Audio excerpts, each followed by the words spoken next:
And blessed to be a part of your day. Kevin Miller in the morning here at KIDO Talk Radio. Do want to thank everyone that showed up at Independence Indoor Shooting in Meridian. Had a great time with so many folks there. Joining us now is our friend Dave Pezzo from the Pezzo Center, Pezzo Financial, on Facebook and on Twitter.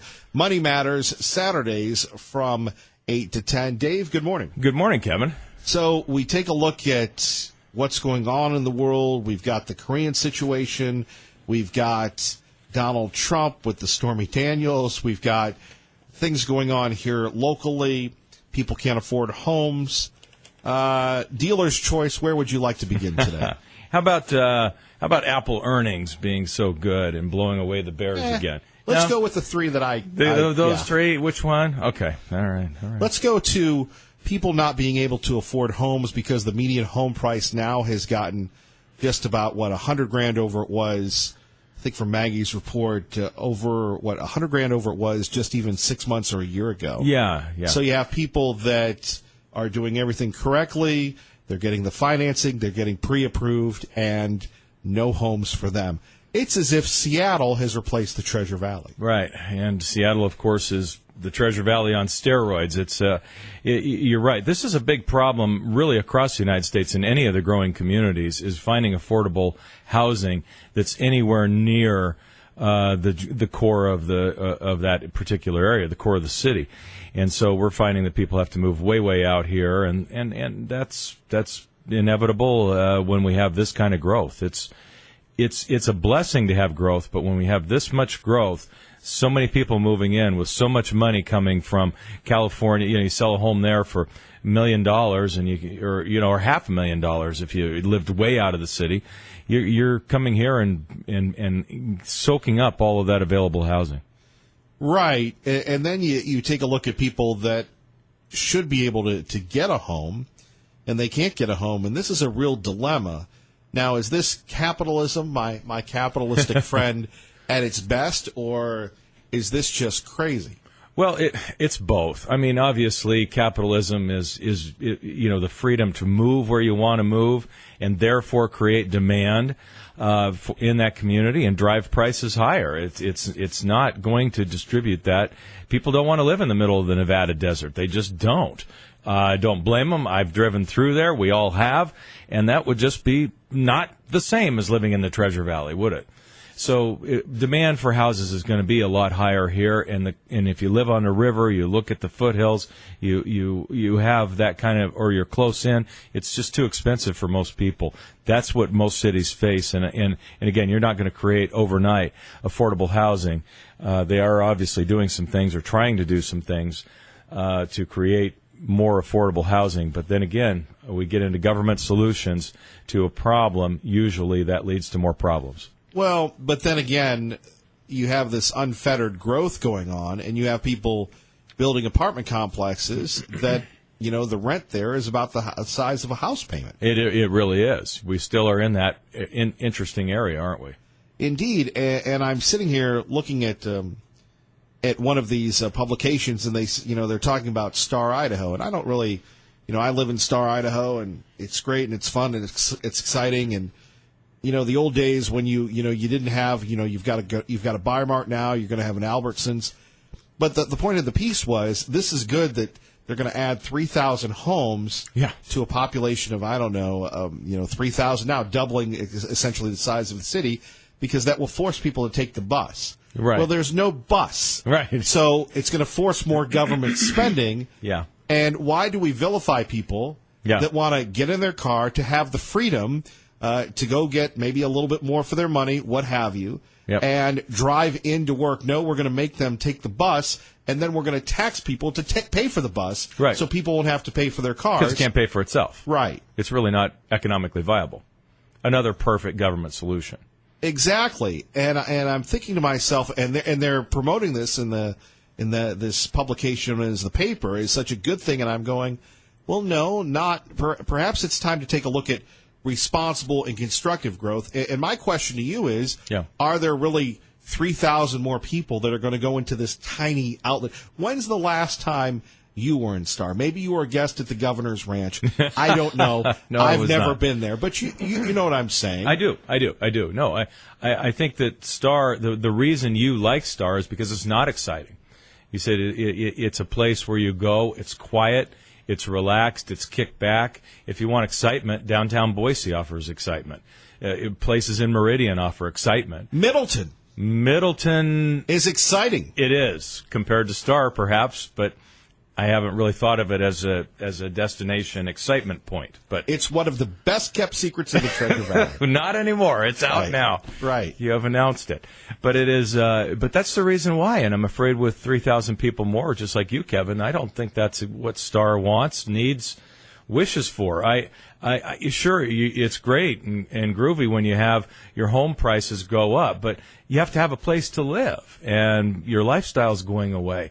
We all talk about that when you're in a neighborhood, you're out living in a place that's a little bit more removed, and then as development, a house getting in front of your view, you have to wait to get out of your neighborhood when you used to not have to. All of those things are a detriment to the lifestyle that you sought by moving to that place. And you look at, it's funny, I was doing some recon over the weekend at Horseshoe Bend. There's some building going on there, but it seems like now the new remote places to get away from it all are Emmett and Horseshoe Bend. Yeah. Yeah, Horseshoe Bend was, come on. I'm not trying to insult the people in Horseshoe Bend. I'm sure that this is not politically correct, but Horseshoe Bend, when you're driving through, is, oh my gosh, who lives here? It was that way for a long time. About 800 people, yeah. About 800 people, yeah. Right. And now it's starting to grow again, to your point. People are trying to move out to try to get some of that old lifestyle that we had, we had just on the outskirts of town. You could almost say that, the transformation has happened in 5 years. Now, you're not a big government guy. By the way, our friend Dave Petzo with us, Kevin Miller here. Question about your money, the markets, finances, or life. We're going to start a new segment, not the outrage of the week. Dave's starting that already. But, advice from Petzo. There we go. Yeah. Life lessons from Dave at 580-5436, 580-KIDO. So you take a look at where we were 5 or 6 years ago. Empty subdivisions, wonderful things we called fields where people planted crops and they grew them and then they harvested them. Now subdivisions everywhere. I was talking to a young couple at Fred Meyer yesterday morning, and they're telling me about they went to a couple of these subdivisions, and it's like a suburb of Sacramento in there. Yeah. All the Californians are coming in. Now, I'm not saying that's all bad, except when they don't change their plates and blah, blah, blah. But have we ever seen anything in your time here where this massive influx of people from one particular state? No, we haven't. And it's an interesting thing. It's so sad to see, really, when you think about California. The exodus, every single publication is talking. Build that wall. That's right. No wonder they want people to be a sanctuary state. So many people are leaving. They need to replace those people. Right. I don't want Idaho to be the sanctuary state, though. I want to build the wall. Build a wall against California. Yes. And Oregon and Washington. Folks. Exactly. The good news is that we're getting the best of California. The bad news is all these people are moving here. Kevin, I've never seen anything like this. This is absolutely crazy. It's insane, and we're seeing that in other spots too. Actually, people in California have been moving to Oregon and Washington as well. They're moving out. Yeah, a big article in the New York Times how your beloved city, Reno, is getting impacted by that. Let's get back to the idea of the housing market. So I don't know if this happens at the Petzo Estates, but I'm getting maybe 2 or 3 times a week these lovely door hangers from these realtors that are telling me they care about me. Yeah. They want the best for me. And, oh, by the way, it's time to sell your home. Again, I don't know where I'm going to live, but it's time to get because the money's as good. Tents are cheap. Yeah. I know. Yep, it is. Times are good if you were going to go ahead and die and leave or just move to another state. I like how you said die. How about just leave or move to another state? Okay. Yeah, and maybe those things encourage people to Maybe go the balloon goes up and it's time to go. People can rediscover the desert of Nevada. They can discover the great Southeast, the Midwest, east of the Great River. Then you'll know what it's like to live in a cramped, crowded community. Back to the point, though, the housing bubble. I was doing a little research for this segment. I was speaking with another young lady who was in the the home industry, and she said, Kevin Miller, this is what I saw in 08, 09. You have the realtors, they're getting more and more properties, they're buying the bigger cars, they want the fancier this. And she said, it's all going to happen again. No, it's not. No. See, we were over leveraged, we had liar loans, all those things that were, we had a government policy that required loans be given to people that were never going to repay them. We do not have any of those conditions at all. None. We have a hot real estate market, but that hot market is being driven by cash, by tremendous amount of wealth being created in the upper middle income, as well as, of course, the wealthy. But the wealthy have always been there. That's not been a problem for them. But now you're seeing average people generating a great amount of wealth because the economy is so good. See, this is where I respectfully disagree with you. We have this, and I love when they're calling homes used now. Really? What the bleep? Well, if you want to buy a used home, bleepity bleep bleep bleep. Are you kidding me? So, back to this. Eventually, the mass exodus from California is going to stop. They're going to go bankrupt. That's going to impact the people buying. In addition to that, you're going to have these builders. Yep. And God bless the builders that build these homes and these subdivisions. That's putting it out there. Yep. That's putting all the chips in. On the other hand, sooner or later, you're going to have, I think it's only a matter of time before you have the market slowing down. You're going to have people stuck with a bunch of homes.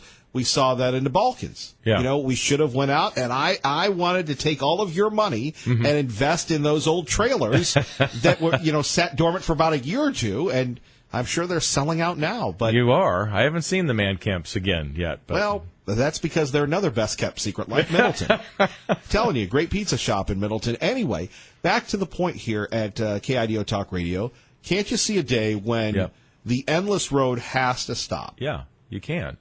And it's not, but we're not going back to 2008. That's not what's going to happen. What I'm saying is that, yes, we will have cyclical markets. Interest rates are rising. Maybe that's what tips it here in another year or two. How does that impact that? How do interest rates tip this to maybe slow it down a little? Affordability, size of those houses. So if you're talking about so many people chasing those that are what's available out there, you're going to see that slow down. How about the affordability to move from California? If interest rates are higher, you can't afford to just come out and assume you're going to get a job in Idaho to be able to support a home here, especially with prices rising.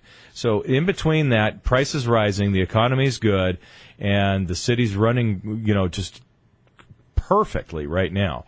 I'm not saying they're not blowing a bunch of money, but it's really there's such excess money coming into the city right now.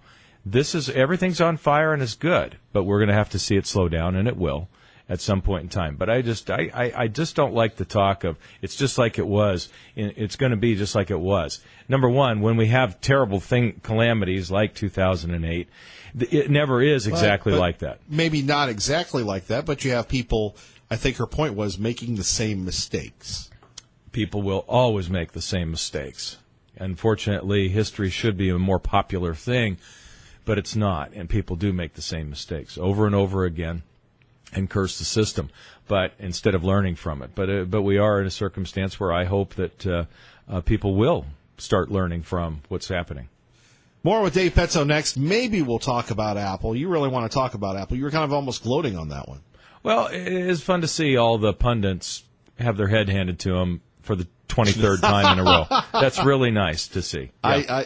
That's coming up next. KIDO Talk Radio. And Dave Petzo with us as we continue on, the host of Money Matters at the Petzo Center, Petzo Financial. You can catch Dave, weekdays, Monday here, 7 to 7:30, and Saturdays, 8 to 10. Of course, anytime on Facebook and Twitter and on Channel 7. So before we get back to talking about the big election coming up, maybe we'll do Petzo's picks. Of course, we could do that next week. We are. Okay. Well, we could. We could.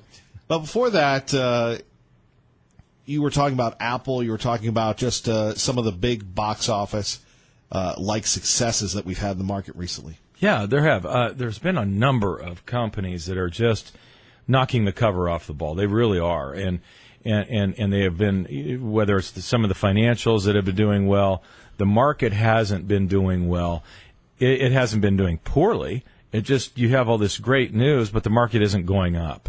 And so this has led people to become more and more bold about doing their normal top picking, market's about to crash nonsense that they do all the time.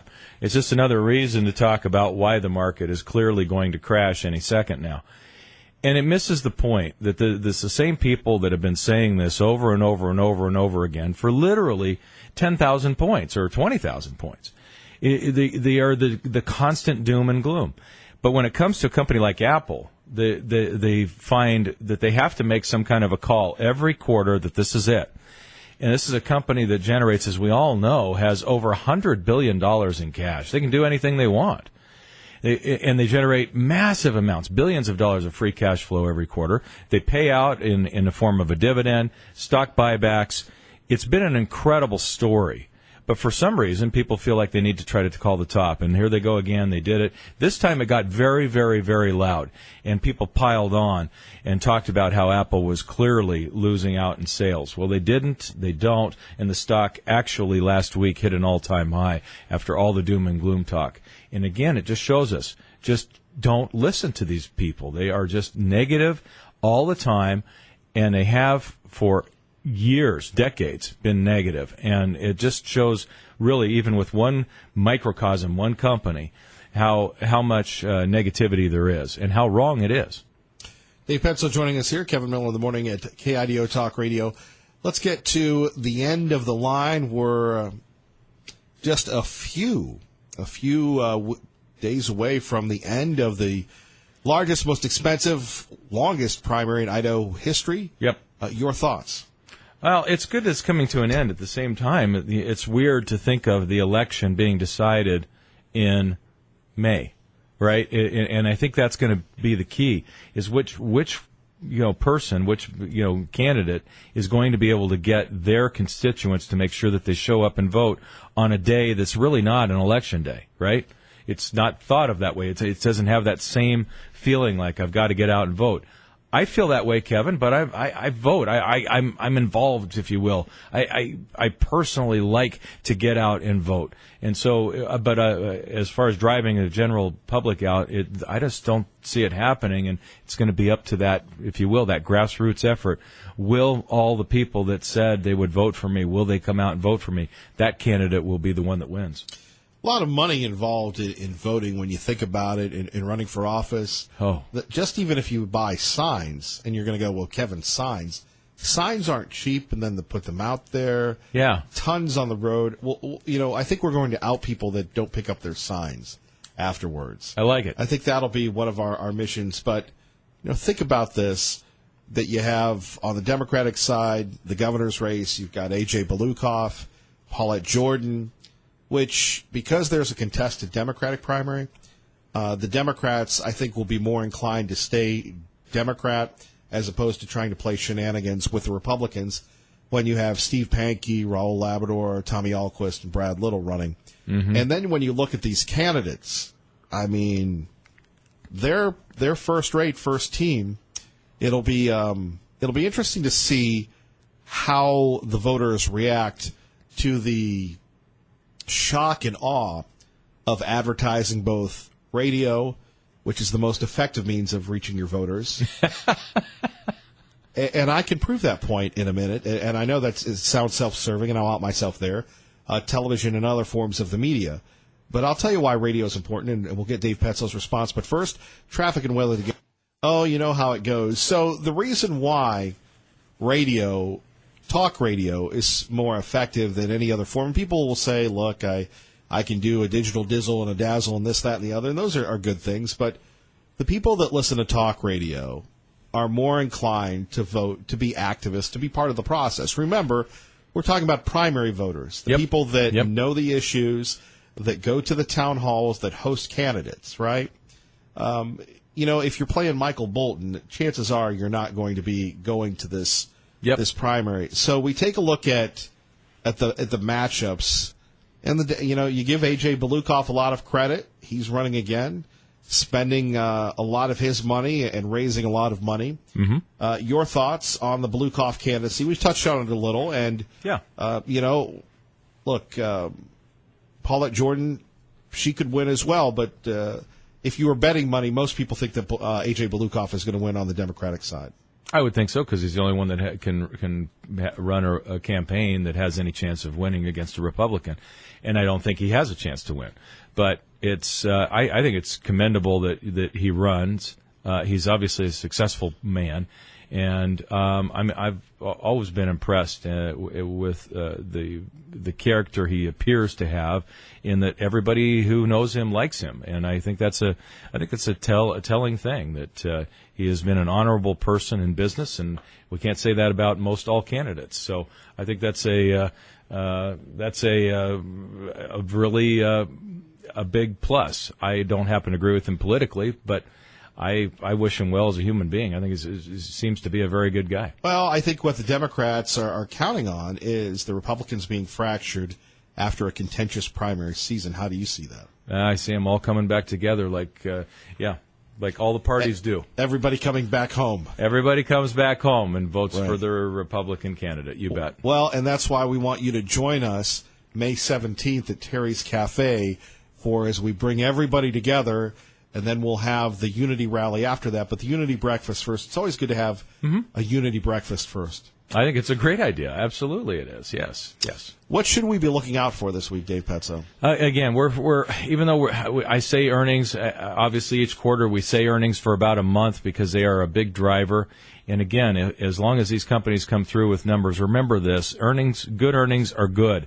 It is good. It's good news. And traders, machines, whatever's driving the market day to day is a temporary thing. The fact is that corporate profits are, as Larry Kudlow says, the mother's milk of the market, and it is a very important part of the market. It is the market, and when they're good, the market will be good. It doesn't mean it's good today, but it is a good thing. And if we are sitting around watching market activity day to day, we really can miss the big picture.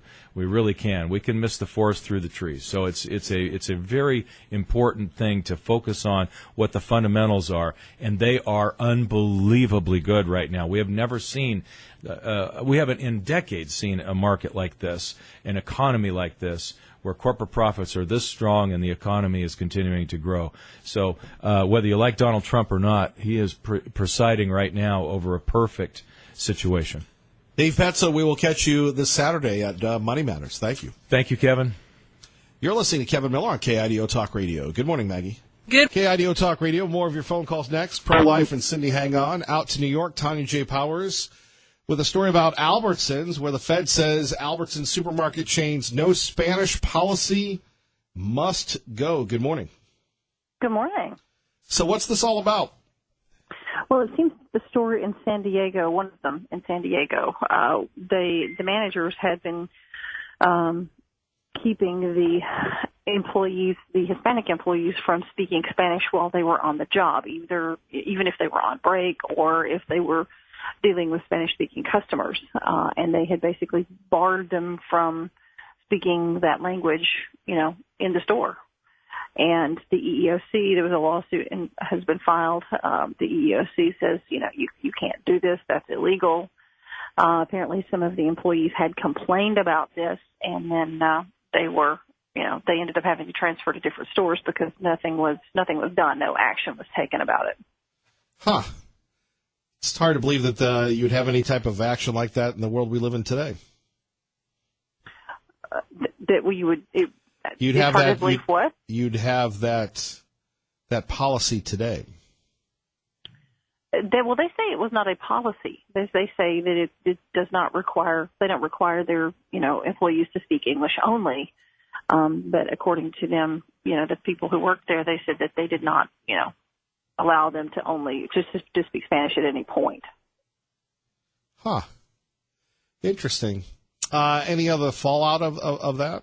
Anybody upset or angry or? Well, I'm sure the employees were, because they were the ones who ended up having to transfer to other stores. But as far as like other, statements or anything, I haven't seen any of those yet. But like I said, the EEOC lawsuit kind of speaks for itself at this point. Well, I don't really know where we can go with this at all after that. I guess the EEOC's going to rule on that, and they have, and there you have it. Yeah, I mean, I know that they are headquartered there in Boise, so if any of the Albertsons folks would like to talk to a reporter, I would be more than happy to speak to them about this. That'd be great. No, we don't use the program to solicit for your platform there, ma'am. I'm just saying, you have Although, a really popular show, Kevin. I mean, a lot of people listen to your show there in the Treasure Valley. Yes, and we don't need to get ourselves in trouble with Albertsons because of the popularity of your show or of your story. However, on the other hand, I was mistaken. I really like the idea of that, because then obviously you of a seasoned journalist with all the credibility and character that I lack, you would reciprocate on that, would you not? What? That I would? What do you mean? Well, if we gave, if something happened because of this show, you got the big exclusive, then we would like reparations, to use a Seinfeld term. You mean would I come on and talk about it? No, we'd like you to do something for us then. Well, what is it? I don't have any idea, but I don't think you thought this out, Kevin. Oh, I have. Like I said. Anyway, I threw you off with I said, a lot of people listen to your show. Yeah. That's all I'm saying. And you can reach Tanya J. Powers on Twitter at Tanya J. Powers. At Tanya J. Powers. That's impressive. Yes. So the folks at Albertsons, if you would like to comment on this story, Tanya J. Powers is standing by, so you can go national. And then some. That's Tanya J. Powers, not Kevin Miller, but Kevin Miller loves Albertsons. They're the best ever. Oh, we used to have them in Tennessee. I shopped there several times. The 10 Mile here. I was just there over the weekend. Anyway, Tanya J. Powers, before we start going with SEC picks for Media Day, I will let you go and try and get the show back on track after I derailed it, ma'am. Okay. Good luck on that. Yeah, thank you. Thank you. Tanya J. Powers joining us here at KIDO Talk Radio. Let's go to Pro-Life. Good morning, sir. Good morning. Thank you for your patience. I was flipping through the channels last night, and I just happened to get to Saturday Night Live, when they were doing that little skit about Stormy Daniels. Saturday Night Live is the sickest, one of the very sickest programs on television. I never watch it. I guess just, out of curiosity like that, but they are terrible. And Stormy Daniels is so incredibly against anything that's good or anything, because she would not even appear on there if she had any kind of repentance about her occupation or anything. She doesn't. She is just a total slut. Pro-life. That's pretty harsh. Yeah, well, it's true. Yeah, but the thing with Stormy Daniels is that you notice everybody's giving her credibility. Everybody's giving her she's whatever her legal name is, and going on and on and on about that. Yeah, they want to. What our nation now wants to do is legitimize sickness, spiritual sickness, corruption, sexual immorality, and no nation can prosper. I wondered if I was maybe thinking you might take me on, and Dave Petzel was there. I don't believe that any civilization can prosper when they get sexually wild, promiscuous, and when they get corrupt. And the very thing that's happening right now, people from California that don't like the corruptness in California, they're moving to Idaho. So when Idaho gets corrupt, where are they going to go? Maybe the North Pole. I don't know. But that's just what happens. And the whole world might get so corrupt that we might die as a race on the whole world.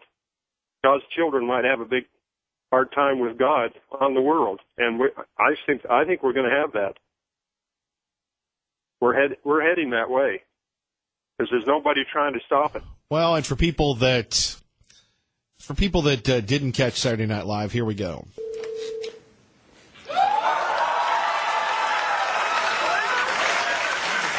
Stormy, this is Michael Cohen. Are you alone? Yes. And what are you wearing? Excuse me? Okay, Michael, I can take it from here. Okay, but as your attorney, I highly advise against you. So what up, girl? Hello, Donald. Come on. There we have it. Saturday Night Live at its best. Kevin, I got one more comment. You still there? Yes, pro-life. Well, I can't get the liberals. What they're trying to get rid of Trump, and then what are they going to get? They're going to get the vice president, if they did get rid of him, who's a totally straight guy that they'll have nothing on, and he may even be tougher on all of this stuff than Trump. I don't think they have any sense whatsoever. All they are is just embittered battle people. I cannot believe how insane our country's been. They were possessed by the devil, the whole darn country. Pro-life, I would agree with you on that. And like I said, they feel Pence would be easier to beat. So there they have it. That's how it's going to play out. Pro-life, thank you for the call. Let's go to Cindy in Caldwell with Kevin Miller at KIDO Talk Radio. Good morning, Cindy. Hey, good morning, Kevin. Glad you did not play. Well, you did play it again, that Ship of Fools. But you want to know what, Kevin? You're going to have Lars Larson on. I love that man. And he had on a group of ladies who were called hookers or prostitutes for Jesus. Actually, I looked them up. Now, wait a minute. You said hookers and prostitutes for Jesus? Yeah, he did. Your friend, Lars Larson, because he actually talked to the women in that group, and that's who Stormy needs to meet. I mean, better what was said about her, which was in the movie Evita, the generals have her pegged. The tragic thing she is, actually the book is called Fallen. And that ship of fools, they're all fallen. And, you know, it made me think of that, and believe it or not, Saturday night, and I thought of y'all because I was at the Salvation Army Band concert, and it was an appreciation for our veterans. And Kevin, my heart stood for you when they did play the Armed Forces Salute. I mean, there's so many good things on there, and lovely young women in the orchestra. They played a beautiful hymn, the cornet player, called "Don't Doubt Him Now," and that's God. God is still in control of the United States of America. God is in control of redemption for even a very sickened woman called Stormy. And you know what, women out there, Julie, I know you're out there, Kevin, you're right about the radio. I was making calls for the Righteous Man of God Labrador on Saturday, and Julie said, "Are you the Cindy that I hear on the Kevin Miller Show?" So I told Julie to call in. She said she's a little bit intrepid, but she will call in. But you know, the Salvation Army stands for God Saves. God is ever knocking in people's hearts.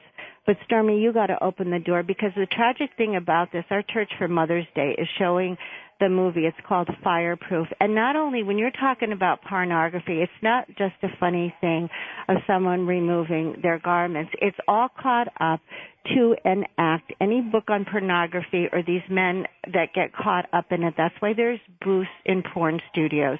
Every single woman knows that.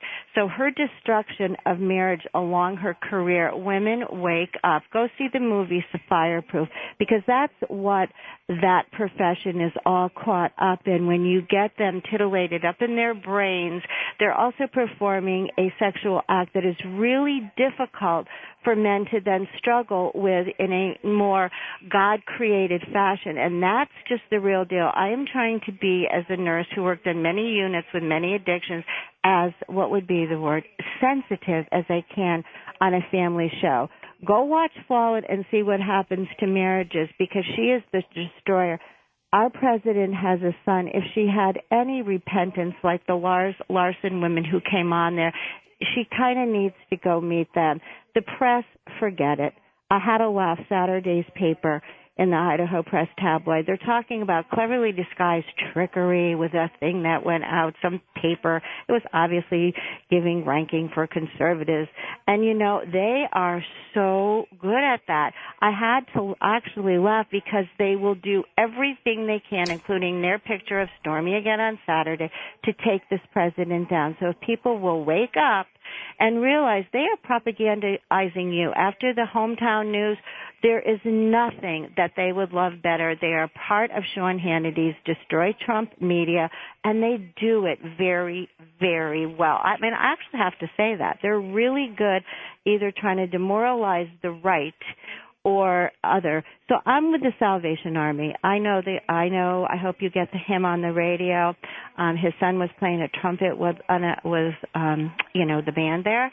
So Kevin Miller, I have the coffee cup for you for honoring the vets. I'm sorry that there weren't more parents over there with kids, but it was a wonderful time of, putting God forward, and I don't doubt him a bit. I will be tonight. Labrador's campaign started with Righteousness for God and forming a coalition group of pro-life. So I'll be over there with my friends, telling people about his great stand for pro-life. Sure. And I thank all the conservatives, especially shout out to you, Greg Chaney, and over 30 that stood for him, and even someone I'll let other people talk, but the conservatives that were in, backing Trump, and even including Donald Trump's past, a campaign manager. So good stuff out there. Jesus can save Stormy Martin. I'm hoping those ladies, Laura Lawson, can reach out to her. But be wary, women out there. Go watch the movie Fallen. It's not just funny she's taken her clothes off. She has been involved with destroying many a marriage. And, right. I know there's forgiveness in Jesus for our president and anybody else that has a problem with lust. So have a great day, Kevin. I'll get you your coffee cup. Thank you, Cindy. Bye-bye. Bye-bye. 580-5436, 580-KIDO.